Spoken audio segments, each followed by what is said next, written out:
दिनों में वो बड़े काम आते हैं। मेरे दुख के दिनों में वो बड़े काम आते हैं। मेरे दुख के दिनों में वो बड़े काम आते हैं। मेरे दुख के दिनों में वो बड़े काम आते हैं। जब कोई नहीं आता, जब कोई नहीं आता, मेरे काम आते हैं। मेरे दुख के दिनों में वो बड़े काम आते हैं।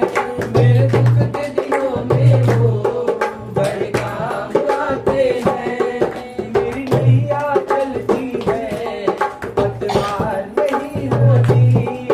मेरी नैया चलती है, पतवार नहीं होती। किसी और की अब मुझको तकरार नहीं होती।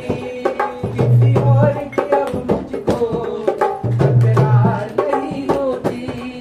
मैं डरता नहीं रखते, मैं डरता नहीं रखते, सुबह शाम आते हैं। मेरे दिनों में वो बड़े काम आते हैं। मेरे दुख के दिनों में वो बड़े काम आते हैं। जब कोई नहीं आता, जब कोई नहीं आता, मेरे साथ आते हैं। मेरे दुख के दिनों में वो बड़े काम आते हैं। मेरे दुख के दिनों में वो बड़े काम आते हैं। कोई याद करे दिल को, दुख हल्का हो जाए। कोई याद करे दिल को, दुख हल्का हो जाए। जो प्रेम करे दिल से, दिल हल्का हो जाए। प्रेम करे इनसे, दिल हल्का हो जाए। ये बिन बोले दुख को, ये बिन बोले दुख को पहचान जाते हैं। मेरे दुख के दिनों में वो बड़े काम आते हैं। मेरे दुख के दिनों में वो बड़े काम आते हैं। जब कोई नहीं आता, जब कोई नहीं आता, मेरे काम आते हैं। मेरे दुख के दिनों में वो बड़े काम आते हैं। मेरे दुख के दिनों में वो बड़े काम आते हैं। ये इतने बड़े होकर दिनों से प्यार करे। ये इतने बड़े होकर दिनों से प्यार करे। बनवारी छोटे बड़े सबको स्वीकार करे।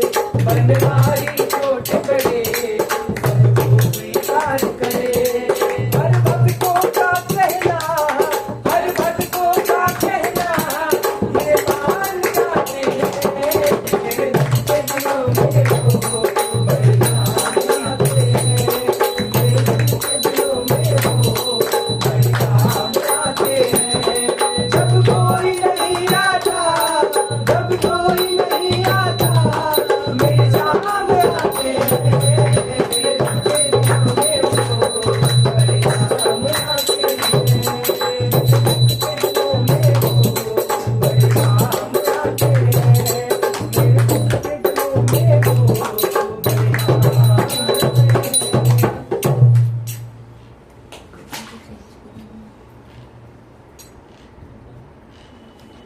सुखदेव जी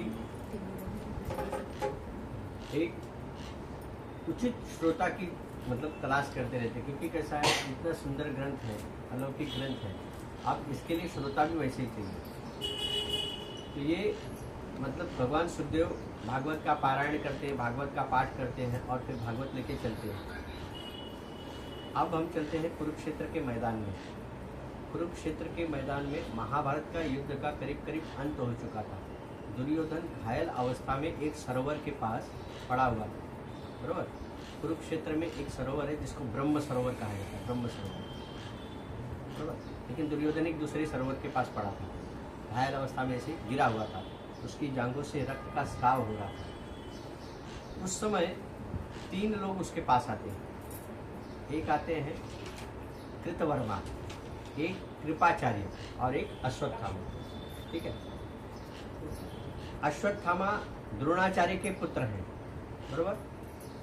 कृपाचार्य द्रोणाचार्य के सगे मामा हैं।